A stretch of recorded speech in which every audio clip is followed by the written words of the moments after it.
Welcome back to DBL. So as the holidays approach, I think it's inevitable that we all feel a little extra stress, whether it be traffic at the mall when you're trying to last-minute shop, family staying over, or overspending on gifts. The list goes on. Today, we brought executive coach and author Elizabeth Pearson here to teach us how to make stress our friend this holiday season. Welcome, DBL, Elizabeth. Hey, Elizabeth. I'm so excited to talk about this topic. Well, we're so excited to have you. Now, Elizabeth, you help people break out of the mental cage that holds us back. So why is this so important as we get older? I think it's important because we're not dead yet, right? Like, I think when we're little, we have some of this external conditioning trying to tell us who we are, mold us into being a certain person. And then as we grow and we actually embrace freedoms that we have, we start to kind of refer back to those old patterns of thinking, I can only do this or I can only do that. I'm sure we all have a wonderful friend or family member that we just love and we think, God, why aren't they doing all of this amazing stuff? They're genius and they're beautiful and they're strong. But it's this mental conformity that we end up getting into when we get older. But I think it's really important to kind of identify that, like identify where a comfort zone might be, and then try to do little things differently to break free from that so you can gain some momentum and then start living this life of freedom and abundance that we all should be living.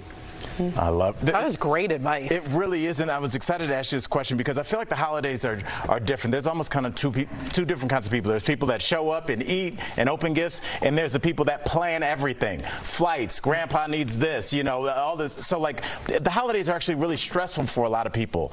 So what would you say to them in terms of handling this period of high stress and so they can maximize the holidays and have fun like everybody else? Yeah. I think first off, you can kind of flip the script and say, you know, I can take any obstacle and turn it into an opportunity. So you could say, I get to be the person that is the go-to for all of my family members who love me so much and are traveling to come see me. You know, you can always kind of like see it as an opportunity to maybe do something different than you did last year. Like, for instance, last holiday season, I made a commitment not to have any alcohol. And I thought, we'll see how this goes. You know, I'm going to get to try something different. And it was wonderful. So I think if you really kind of change your perspective on it, it can be a challenge and you can get to overcome that challenge. Another really good tip is to lower expectations. Yes. Lower expectations for your family, lower expectations on yourself too, because I think around the holidays, if we can just assume good intent behind everybody who's around us and lower our expectations, we're a lot less likely to be disappointed. I love it. So we're always hearing the word boundaries when it comes to protecting our own peace. So how do we create them during the holiday chaos? And maybe I have a specific for you, for me personally. What do I do when I'm sitting in a car and there's no parking spots and the guy who just got in his car takes 5 minutes and he's looking at his phone and I'm waiting for him? How do I find my inner peace during this holiday season?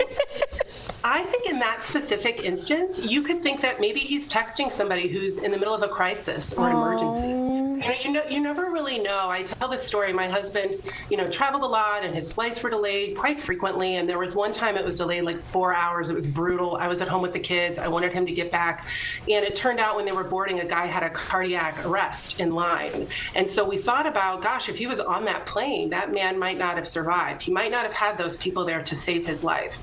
So I think, again, assuming good intent, maybe that person is just totally spaced out, but maybe they would need to get away from their kids for 2 hours or something. And they're sitting there and they're just sitting in the parking lot. Maybe they're having, an episode of some sort and they just need some space away from everybody. So, and then know that by sending them positivity and love and saying, I hope that you're getting what you need in my parking space, that the sooner you can get to that vibration, another space will open up just for you. I'm gonna a metaphor for life. I'm gonna take this clip and then when I'm boiling, I'm just gonna be like, where's that clip?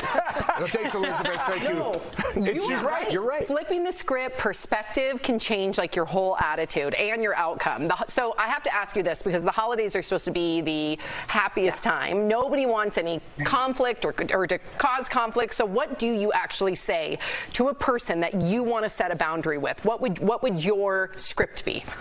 Yeah. Well, first, I think you need to identify where you need to set a boundary. So maybe identify, I call it drains, right? What are these big drains? Is it the travel? Is it that you're going to be staying with a family member and maybe you're not going to have your own bathroom, you're not going to have your own personal space? So identify what it is that is kind of triggering the stress or the anxiety within you.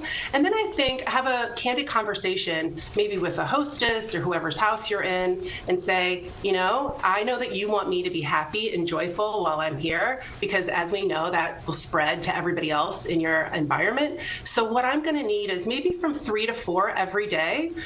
We cannot have any family activities. That's going to be my meditation time, or that's going to be my time to go sit in a random parking spot somewhere and be alone. But I think if you come in and you don't really try to project it on the person, like you make me feel this way. Instead, say, I've identified that I need some personal space, or I've identified that I will not talk about politics at the Thanksgiving or Christmas table, what have you. And if that does happen, just know that I'm going to remove myself, right? So I think having a boundary and really trying to communicate it in a way that this is what I need to feel comfortable in this space with you.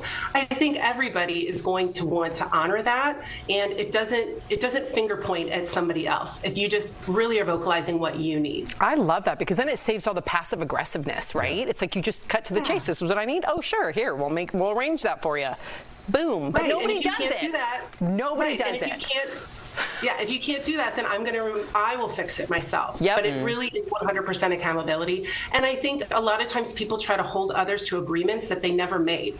But if you come in and say, this is what I need, and then there's an agreement made, then you might have a little bit, to come back with if they overpass that boundary. So I think it's just a lot of clear communication and empathy and compassion for each other. Love it. Thank you so much, Elizabeth, for helping us take better care of ourselves this holiday season. To our viewers, you got to get her book. It would make a great gift.